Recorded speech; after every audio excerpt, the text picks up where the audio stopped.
کہ جس طرح تمہارے نزدیک یہ مردار ذلیل ہے۔ مسلم کی 7418 نمبر روایت ہے۔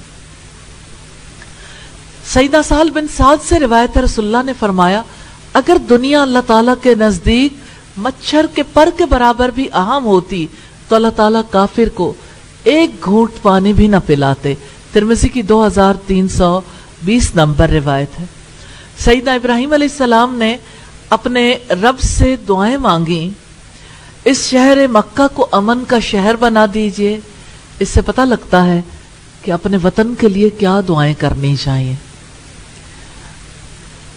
جہاں ابراہیم علیہ السلام نے اللہ تعالیٰ کا گھر بنایا تھا، اسی کو اپنی اولاد کا مسکن بھی بنایا تھا،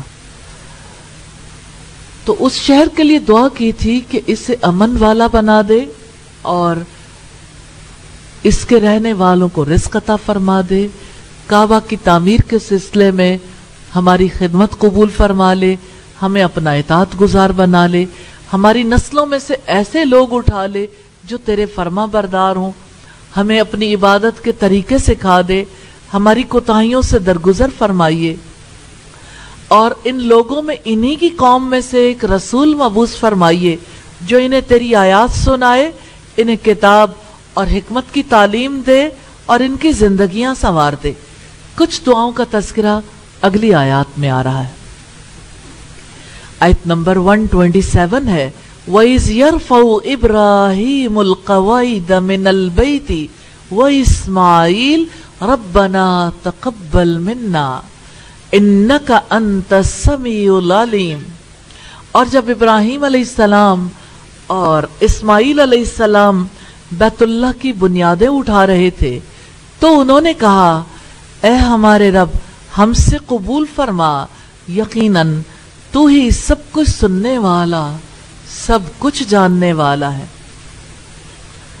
یہ دعا ہے جو بیت اللہ کی بنیادیں اٹھاتے ہوئے سیدنا ابراہیم علیہ السلام اور سیدنا اسماعیل علیہ السلام نے کی۔ اللہ تعالیٰ نے سیدنا ابراہیم اور سیدنا اسماعیل کو بہت سی آزمائشوں میں مبتلا کیا، پھر اپنا گھر بنانے کا موقع دیا۔ اب بھی ارادہ کر کے دیکھیے، موقع ملتا ہے، آزمائش کے بغیر تو نہیں ملے گا۔ آزمائش شرط ہے کیونکہ اللہ تعالیٰ خالص کرتا ہے۔ امام بخاری نے سیدنا ابن عباس سے روایت کیا ہے کہ جب ابراہیم علیہ السلام اسماعیل علیہ السلام اور ان کی ماں کی خیریت معلوم کرنے کے لیے مکہ تشریف لائے تو اسماعیل علیہ السلام بڑے ہو چکے تھے۔ ابراہیم علیہ السلام نے کہا اے اسماعیل، اللہ تعالیٰ نے مجھے ایک کام کا حکم دیا ہے۔ اسماعیل علیہ السلام نے کہا کہ آپ کے رب نے آپ کو جو حکم دیا ہے آپ کر ڈالیے۔ ابراہیم علیہ السلام نے کہا تم میری مدد کرو گے؟ کہا ہاں میں آپ کی مدد کروں گا۔ ابراہیم علیہ السلام نے کہا اللہ تعالیٰ نے مجھے حکم دیا ہے کہ یہاں میں ایک گھر بناؤں۔ جب دونوں نے مل کر اس گھر کی بنیاد اونچی کر لی، اسماعیل علیہ السلام پتھر لاتے رہے اور ابراہیم علیہ السلام جوڑتے رہے۔ جب مکان اونچا ہو گیا تو وہ پتھر مقام ابراہیم لائے جس پر کھڑے ہو کر ابراہیم علیہ السلام پتھروں کو جوڑتے رہے اور اسماعیل علیہ السلام انہیں پتھر لا کر دیتے رہے۔ دونوں بیت اللہ کے گرد گھوم گھوم کر جوڑتے رہے اور کہتے رہے ربنا تقبل منا انک انت السمیع العلیم۔ یہ بخاری کی 3364 نمبر روایت ہے۔ آپ الفاظ پہ غور کریں گے تو آپ کو ان کے جذبوں کی گہرائی اور شعور کے روشن ہونے کا پتہ چلے گا۔ ربنا تقبل منا۔ آپ کعبے کو ایک لمحے کے لیے امیجن کر کے دیکھیے کیسے ابراہیم علیہ السلام اور اسماعیل علیہ السلام نے انہیں بنایا ہوگا۔ ایک دیوار بناتے ہوں گے، پھر دوسری طرف گھوم جاتے ہوں گے، پھر تیسری طرف، پھر چوتھی طرف، پھر حجر اسود سے دوبارہ سلسلہ شروع ہے، پھر پہلی، دوسری، تیسری، چوتھی طرف، یوں یہ گھوم گھوم کر سلسلہ جاری رہا حتیٰ کہ یہ گھر اونچا اٹھ گیا۔ تو ابراہیم علیہ السلام کی دعا میں ربنا تقبل منا میں یقین ہے، رب کی ذات کا، عاجزی ہے، اخلاص ہے، خشوع و خضوع ہے، اور اس کے پیچھے صرف اللہ کی خوشی کی سوچ، رضا الہی کی سوچ۔ ابن ابی حاتم نے وہب کے بارے میں لکھا ہے کہ وہ آیت پڑھتے جاتے تھے اور روتے جاتے تھے اور کہتے تھے خلیل الرحمن آپ اللہ تعالیٰ کا گھر بنا رہے تھے اور ڈر رہے تھے کہ کہیں آپ کا عمل قبول نہ کیا جائے۔ معلوم ہوا مومن مخلصانہ عمل کرتا ہے اور ڈرتا رہتا ہے کہ کہیں اس کا عمل اس کے منہ پر نہ دے مارا جائے۔ یہ تفسیر تحسیر الرحمن کی روایت ہے۔ تو ابراہیم علیہ السلام کی اس دعا کا مطلب کیا تھا؟ اللہ ہمارے خلوص اور ایثار کو قبول فرما۔ وہ نہیں جانتے تھے کہ کعبہ کی تعمیر ایک قوم اور ملت کی تعمیر ہے، انسانیت کے مرکز عظمیٰ کی بنیادیں ہیں جو رکھی جا رہی ہیں، لیکن اللہ تعالیٰ کو یہی منظور تھا کہ سیدنا ابراہیم علیہ السلام کے منہ سے نکلے ہوئے کلمات کے بارے میں دنیا کو معلوم ہو جائے کہ خلوص کی اللہ تعالیٰ کے نزدیک کیا قدر و قیمت ہے۔ حقیقت یہ ہے یہ دین اخلاص کا مطالبہ کرتا ہے، جیسے سورہ البینہ میں رب العزت نے ارشاد فرمایا وَمَا أُمِرُوا إِلَّا لِيَعْبُدُوا اللَّهَ مُخْلِصِينَ لَهُ الدِّينَ، اور انہیں اس کے سوا کسی چیز کا حکم نہیں دیا گیا تھا کہ وہ دین کو اللہ تعالیٰ کے لیے خالص کر کے اس کی عبادت کریں۔ تو یہ اخلاص تھا ابراہیم علیہ السلام کا۔ تو جہاں اخلاص ہو تو قبولیت کے لیے ظاہری ذرائع کی ضرورت نہیں ہوتی، دل کا اخلاص چاہیے۔ دنیا میں آج جب کوئی کام کرتا ہے نا، اخبارات میں، رسائل میں، سوشل میڈیا کے تھرو کس طرح سے ایک چیز کو مشہور کیا جاتا ہے اور لوگ سمجھتے ہیں شہرت کامیاب ذریعہ ہے، یعنی کوئی بھی کام کریں اگر شہرت ملی ہے تو اس کا مطلب یہ مشہور ہو گیا کوئی معاملہ، تو یہ کامیابی کی دلیل ہے۔ لیکن اللہ تعالیٰ کے نزدیک ایسی شہرت جس کی بنیاد خلوص پر نہ ہو، حسن نیت پر نہ ہو، یہ وبال ایمان ہے۔ ایک اللہ کا بندہ شہروں سے دور جنگلوں میں اگر خلوص اور حسن نیت کے ساتھ کہیں ڈیرا ڈال کر بیٹھ جائے تو آج بھی دیکھ لیں گے کہ شہر اور شہر کے تمام اسباب شہرت اس کے قدم چومیں گے اور جنگل میں منگل کا لطف پیدا ہو جائے گا۔ بات یہ ہے کہ ہم مخلص نہیں، اور پھر یہ بھی گلہ ہے کہ کوششیں رائگاں جاتی ہیں۔ ربنا تقبل منا، اے ہمارے رب ہم سے قبول کر لے۔ اس کا منظر آج اگر دیکھنا چاہتے ہیں تو اقبال کی بات کو ذہن میں رکھیے گا، آج بھی ہو جو براہیم کا ایماں پیدا، آگ کر سکتی ہے انداز گلستاں پیدا۔ تو آج بھی ابراہیمی ذوق و شوق پیدا کرنے کی ضرورت ہے۔ یا اللہ تو توفیق عطا کر دے۔ یہ روایت تفسیر سراج البیان کی ہے۔ انک انت السمیع العلیم، یقیناً تو ہی سب کچھ سننے والا، سب کچھ جاننے والا ہے۔ یعنی اے ہمارے رب تو ہماری نیتوں سے خوب واقف ہے، دعائیں قبول فرماتا ہے، ہمارا یہ عمل قبول فرما لے۔ تو اللہ تعالیٰ نے سیدنا ابراہیم علیہ السلام اور سیدنا اسماعیل علیہ السلام کی دعائیں سننے سے، سمیع ہونے کا اور قبول کرنے سے علیم ہونے کا شعور دلایا ہے۔